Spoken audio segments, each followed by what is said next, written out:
السلام علیکم۔ گزشتہ باب میں ہم نے ماما عصمت کی رسوائی اور اس کا انجام پڑھ لیا۔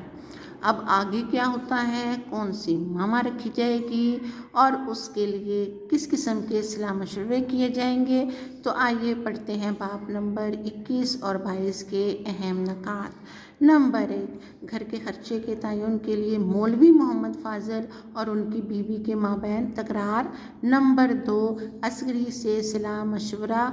نمبر 3، گھر کا خرچہ 20 روپے مقرر ہوا۔ نمبر 4، ماما عصمت کی جگہ دیانت النساء ماما رکھی گئی۔